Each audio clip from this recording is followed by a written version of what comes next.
basis other than E, applications, right? So here what we have is this. I gave you the general form, right? A to the U is 1 over ln of A to the U plus C. Now here, this is pretty simple. We just have to apply the formula straight up. But now there's a difference here. I have 4 to the negative x dx. So I have to use what? My U substitution first.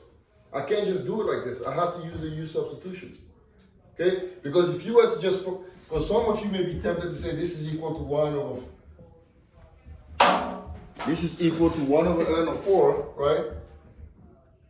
Times 4 to the negative x plus c. That's not true. We can't do that. Because it's a negative. So it's not, right? So what we do is we have to use the U substitution so we can get to this point. So I'm going to let U equals what? Wait, Mr. Swan, I have a question. Yes, sir. For the first part of D1 where it says 3x dx, would we do the thing where it's like ln 3 times 3x times 1, or would we do 1 over ln 3? Right here? Yeah. You can stop here and that's it. You're done. You don't no, have... but would we do that, or would we do the 1 over ln 3 times... No, I'm finding the derivative here. So it's asking to find the integral. Yeah, here we are finding the integral. Oh, okay. So that's not the derivative. This is the derivative. Okay. And this is the integral. First, you want to find the derivative. To find the derivative is ln of A over A to the U times du over dx. Or if you don't like this way it looks here, you can say ln of A times A to the U times U prime. And then we did the example 3 to the x prime is ln of 3 times 3 to the x times the derivative of x, which is 1. And we use this, the same thing here, 3 to the x squared minus x.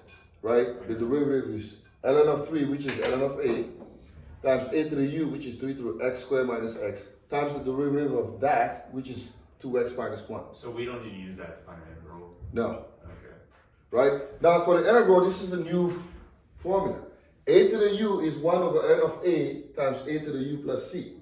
Right? So now we have a problem. We have 4 to the negative x. We can't just apply this formula straight up. We have to use a transformation. We have to use what? The U substitution, right? So I'm going to let U equal what, Sabrina? Negative x. Negative x. And du is?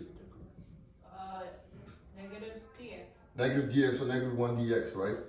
And then, so now we can go back and say this is negative 4 to the U du. And now we can apply that, right? Yeah. So now what is it? 1 over ln 4 times... Don't forget the negative, right? Negative. 1 over? 1 over ln 4 times 4 to the u Which plus is c. 4 to the what? 4 to the negative X plus c. Plus c. All right? So do you see what we did here? So you have to go an extra step. You have to, when this is not just like straight up 4 to the u, A to the u, you have to use a u But substitution. actually it's the same result, but you can't just do that like that. Yeah, it's not the same because before that we didn't have a negative. Remember? Oh. The negative was missing. So it's not technically the same result, right? So now let's go on your sheet and we're gonna work. Yeah, let's go on your paper, and I want you all to work on. There's a problem there. X squared. So how are we gonna solve this one here?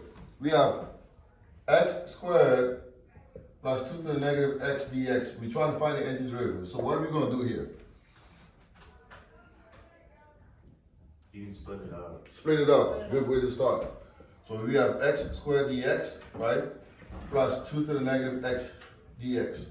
So what's the antiderivative of that? X cubed over 3. Right? Now here, because we've already done it, you already know what that's going to be, right? Yeah. Negative 1 over ln 2 times 2 to the negative x plus c. 2 to the negative x plus c, because the outcome is going to be the same as the last one. If you use a u substitution, you're going to get to the same thing. Just remember that, right? Now let me challenge you all a little bit. What if you have this? 2 to the x squared, 2x, and then x dx. I want you all to try and work on this. I'll give you about 5 minutes to come up with a solution. So we have 2 to the x squared x dx. I want you to find the antiderivative of that.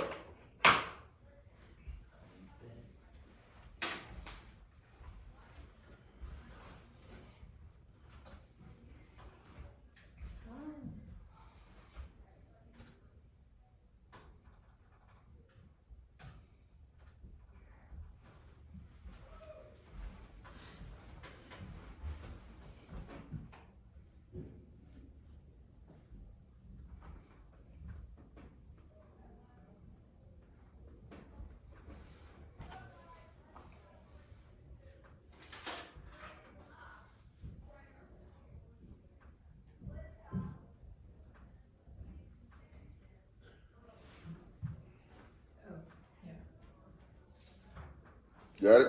Yeah. All right. So, what did you do? I just let u equal x squared. Let u equals x squared. We all good on that. Du will be what? Du is 2x dx. All right, 2x dx, and then? And then you and 1/2 du is x dx. X dx, right? And now we can go back here and just replace it. So this is 2 to the what? So 1/2 and the derivative to u du. Du. And now we can find the antiderivative of that, right? Yeah. So that's right. 1/2, right, times 1 over ln 2 times 2 to the u is 2 to the x squared. plus c. All right.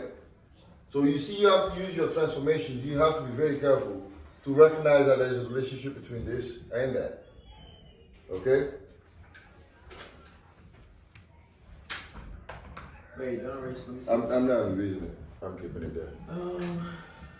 So here we use this u substitution again. We went let u equals x squared. Okay. Du is 2x dx. Why is d? Oh, because derivative of it. And then x dx is 1/2 du, right? Okay, yeah. So if you go back here, you can substitute x squared by u, and then your 1/2 you cannot forget that. So this is now 1/2 du. So it's 1/2 du. Okay. And then you know that the antiderivative of 2 to the u is 1 over ln of a to the u plus c.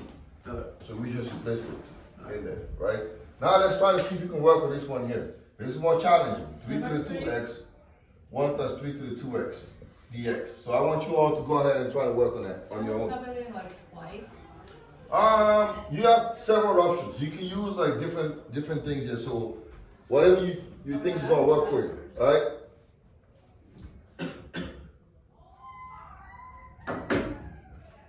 So you have 2 options. So let me know what you want to do. Would you? All right. So basically, Hold on. Dig. Dig? Dig. Oh, he likes to dig. all right. So you see. So we have 3 to the 2x, right, over 1 plus 3 to the 2x dx. So we know automatically that this is gonna involve a u substitution, right, Kevin? Yeah. So now what I want to do is this. I want to see if I can establish something between this and this here, right? So I know by definition that the derivative of 3 to the 2x is natural log of 3 times 3 to the 2x times 2, right? Which is 2 natural log of 3 times 3 to the 2x. Now I know that if I let u equals 1 plus 3 to the 2x, the derivative of u will be 2 natural log of 3 times 3 to the 2x dx, right? The derivative of that. So if you okay. So what's the derivative of 3 to the 2x? We found it out there. Yeah, right there, right? So if you find the derivative of 1 is 0, right? So this is 2 natural log of 3 times 3 to the 2x dx, which is what we're trying to get to. We're trying to find something so that we can establish a relationship between this and that. Right? So now I know that 3 to the 2x dx is du over 2 natural log of 3. I'm just trying to solve for this alone. So I can substitute that up here. Oh, okay. You see it now? So this is where I got the 1 over 2 natural log of 3 from. Wait, so you just put it at the bottom? Bottom. Because I'm trying to find this by itself. Right? Yeah. So now that I found this by itself, I can put this one outside. Right? Because this is 1 over 2 natural log of 3 times du. I can put it outside. Just like we've been doing the entire time. The only reason why this looks a little weird is because we have a natural log. Right? And then, now that gives me what? Du over u. Oh. You see it? Yeah. And now I know what's the antiderivative of 1 over u is natural log of u plus c. And I don't forget to add this to it. I'll do, yeah. Okay. And then I replace this by 1 plus 3 to the 2x. That makes sense now? Yeah. Let me give Wait, you so the separated ln of absolute value of u, that's like what we did like before. for before, yeah. And then you replace u by its original value. So I'll give you another one that's similar to this, and I want you all to do it. So let's say we have, Wait, hold on, let me yeah, go ahead and write that.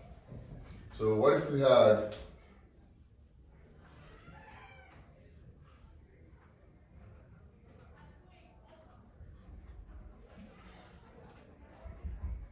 Alright, so let's do this. You guys go ahead and do this one. 2 to the negative x over 5 plus 2 to the negative x dx. I want you to find the antiderivative using the same method that we use here.